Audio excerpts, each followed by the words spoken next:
जय श्री राम दोस्तों, आज है 16 अगस्त 2025 दिन शनिवार और अब मध्य प्रदेश के शासकीय कर्मचारियों की 16 अगस्त 2025 से 17 अगस्त 2025 की खबरें विस्तार से।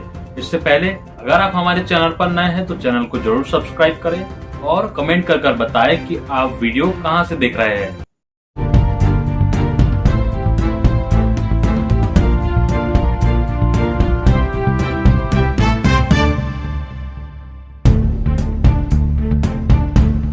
पदोन्नति पर फिलहाल रोक बरकरार।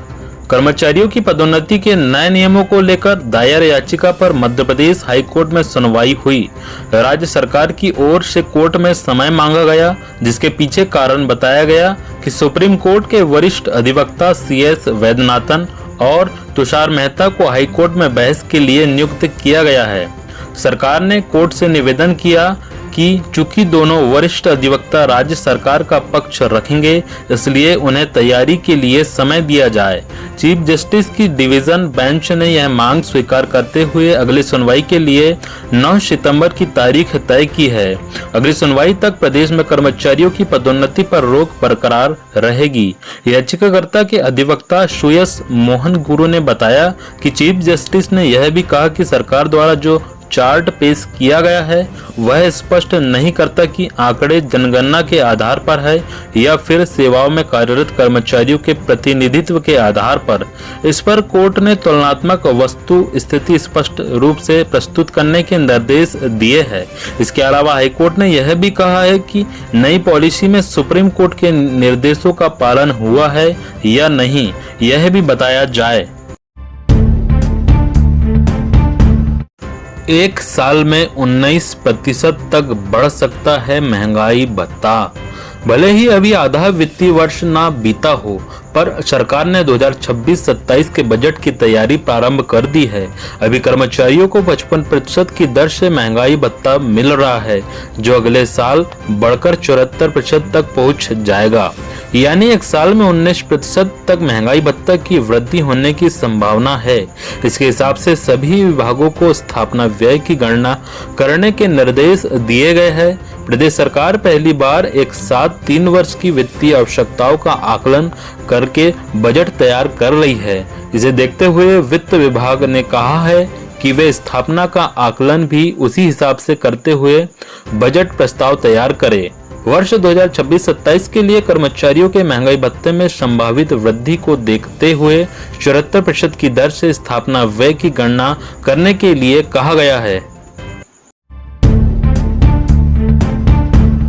प्राथमिक शिक्षक भर्ती के लिए अनुभव प्रमाण पत्र पर हाईकोर्ट का आदेश। प्रदेश के सैकड़ों अतिथि शिक्षकों के लिए हाईकोर्ट से बड़ी राहत की खबर आई है। हाईकोर्ट ने आदेश दिया है कि प्राथमिक शिक्षक भर्ती 2025 में पात्र अतिथि शिक्षक बिना अनुभव प्रमाण पत्र अपलोड किए भी आवेदन कर सकेंगे। मऊगंज की अतिथि शिक्षक सपना सोनी ने 27 जुलाई को हाईकोर्ट में याचिका दायर की थी।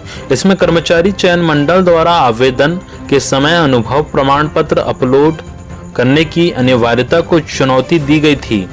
याचिकाकर्ता का कहना था कि सैकड़ों शिक्षकों के पास अनुभव प्रमाण पत्र नहीं था क्योंकि पोर्टल समय पर खुला ही नहीं।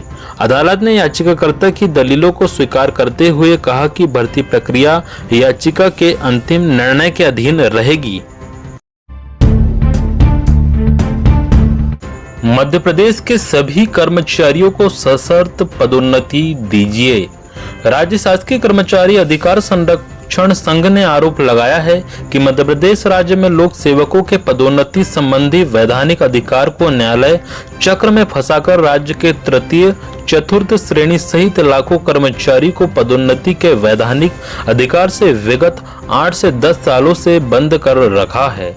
राज्य शासकीय कर्मचारी अधिकार संरक्षण संघ द्वारा न्यायालय और प्रशासनिक कार्यवाही में राज्य के सेवकों का पदोन्नति अधिकार का हनन किया जाने पर तीव्र प्रतिक्रिया व्यक्त करते हुए कहा है कि एक और राज्य प्रशासनिक सेवा के अधिकारियों द्वारा प्रतिवर्ष पदोन्नति की मांग माननीय मुख्यमंत्री जी से की जा रही है।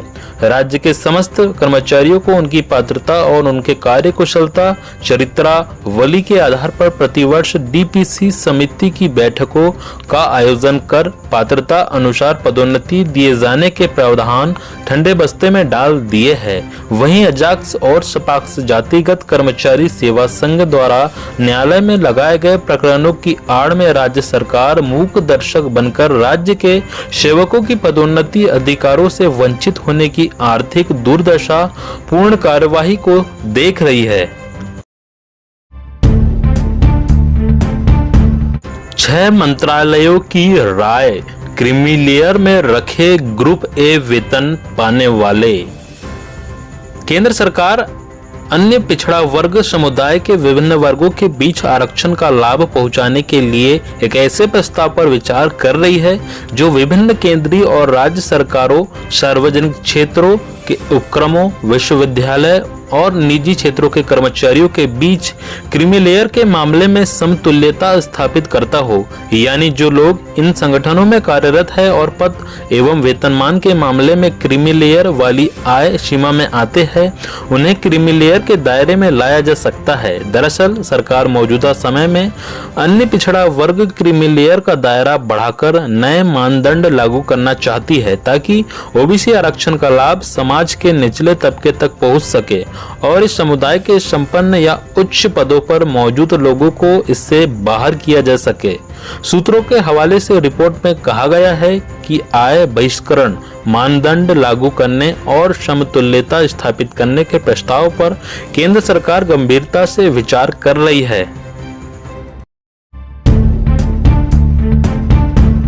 सातवें वेतनमान को लेकर स्कूलों ने सरकार को प्रस्ताव भेजा या नहीं।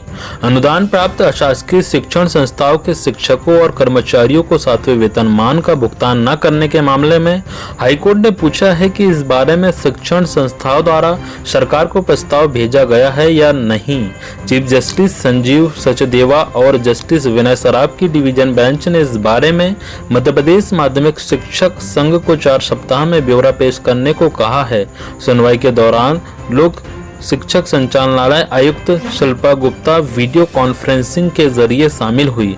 अगली सुनवाई सितंबर के तीसरे सप्ताह में होगी। 10 महीनों का लंबित एरियर व क्रमोन्नति वेतनमान एरियर का नहीं हो रहा भुगतान। 10 महीनों का लंबित एरियर का भुगतान 5 किस्त जून, जुलाई, अगस्त, सितंबर और अक्टूबर में होना था, लेकिन विदिशा जिले के हजारों लोक सेवकों को जून से अगस्त तक की 3 किस्तों का लंबित एरियर और क्रमोन्नति के वेतनमान के एरियर का भुगतान अभी तक नहीं हुआ है। कोष एवं लेखा के आयुक्त के द्वारा लोक सेवकों का लंबित जुलाई 2024 से अप्रैल 2025 तक के 10 महीनों का लंबित एरियर 5 किस्तों में देने के निर्देश दिए थे। इस प्रकार वर्तमान में कुल 3 किस्तों के एरियर और क्रमोन्नति वेतनमान के एरियर का भुगतान शिक्षा विभाग के हजारों लोक सेवकों को नहीं होने से उनमें रोष व्याप्त है। वह कई बार आवेदन व ज्ञापन देकर मांग कर चुके हैं, लेकिन अभी तक कोई सुनवाई नहीं हुई है। इस संबंध में 29 जुलाई को डीईओ ने जिले के सभी बीईओ को निर्देश जारी किए थे कि सभी लोक सेवकों के लंबित एरियर, क्रमोन्नति, समयमान, वेतनमान आदि का भुगतान शीघ्र किया जाए और जिन लोक सेवकों को अभी तक भुगतान नहीं हुआ है उनके नाम और इसके लिए दोषी लोगों के नाम 4 अगस्त तक मांगे गए थे। इसके बाद अभी तक लंबित एरियर का लोक सेवकों को भुगतान नहीं हुआ है। 30,000 आउटसोर्स कर्मचारियों को कई महीनों से नहीं मिला वेतन। मध्य प्रदेश में 30,000 से अधिक आउटसोर्स स्वास्थ्य कर्मचारियों को कई महीनों से वेतन नहीं मिला है। यह सभी कर्मचारी अलग अलग शासकीय अस्पतालों में कई सालों से कार्यरत है। वेतन न मिलने के कारण इन्हें अपने परिवार का भरण पोषण करने में कठिनाइयों का सामना करना पड़ रहा है। आउटसोर्स कर्मचारियों के द्वारा संबंधित विभाग के आला अफसरों को समस्या से अवगत करा दिया है, मगर कर्मचारियों की समस्या अभी तक सुलझ नहीं पाई है। इस मामले को गंभीरता से संज्ञान में लेते हुए मध्य प्रदेश मानव अधिकार आयोग ने प्रमुख सचिव स्वास्थ्य एवं चिकित्सा शिक्षा से मामले की जांच कराकर की गई कार्यवाही की रिपोर्ट 1 महीने में मांगी है। वहीं दूसरी ओर केंद्रीय श्रमिक संगठनों और संयुक्त किसान मोर्चा ने केंद्र सरकार के मजदूर और किसान विरोधी नीतियों के खिलाफ राष्ट्रव्यापी विरोध दिवस मनाने का फैसला किया है। सिर्फ 40% शिक्षकों ने ही भरी ई अटेंडेंस। स्कूल शिक्षा विभाग द्वारा प्रारंभ की गई अटेंडेंस प्रक्रिया संतोषजनक परिणाम नहीं दे पा रही है। भोपाल संभाग में जुलाई माह के दौरान सिर्फ 40% शिक्षकों ने ही ऑनलाइन उपस्थिति दर्ज कराई है। इस सिस्टम में 100% काम नहीं होने के कारण अधिकारियों के बीच बेचैनी बढ़ी है। शिक्षकों की 100% उपस्थिति हमारे शिक्षक ऐप पर नहीं होने के कारण भोपाल संभागीय संयुक्त संचालक कार्यालय में अधिकारी चिंतित हुए हैं। इस मामले में जिला शिक्षा अधिकारियों को सख्त निर्देश दिए गए हैं। स्पष्ट कहा गया है जितने शिक्षक ऑनलाइन उपस्थिति दर्ज नहीं करा पा रहा है उन पर कार्यवाही की जाएगी। सीधे कारण बताओ नोटिस जारी किए जाए। तो प्यारे दोस्तों, इस प्रकार की सभी महत्वपूर्ण जानकारी थी। दोस्तों, जानकारी अच्छी लगी हो तो वीडियो को जरूर लाइक कीजिए और अगर आप हमारे चैनल पर नए हैं तो चैनल को जरूर सब्सक्राइब करें ताकि मध्य प्रदेश के सभी शासकीय कर्मचारियों, पेंशनर, संविदा, आउटसोर्स, दैनिक वेतन भोगी एवं सभी कर्मचारियों के बारे में जानकारी आपको सबसे पहले मिलती रहे। और दोस्तों, इस वीडियो को अपने दोस्तों के साथ जरूर शेयर करें ताकि सभी तक ये जानकारी पहुंचे। और दोस्तों, कमेंट करके जरूर बताएं कि आप किस विभाग में कार्यरत है और आप वीडियो कहां से देख रहे हैं। धन्यवाद। जय श्री राम।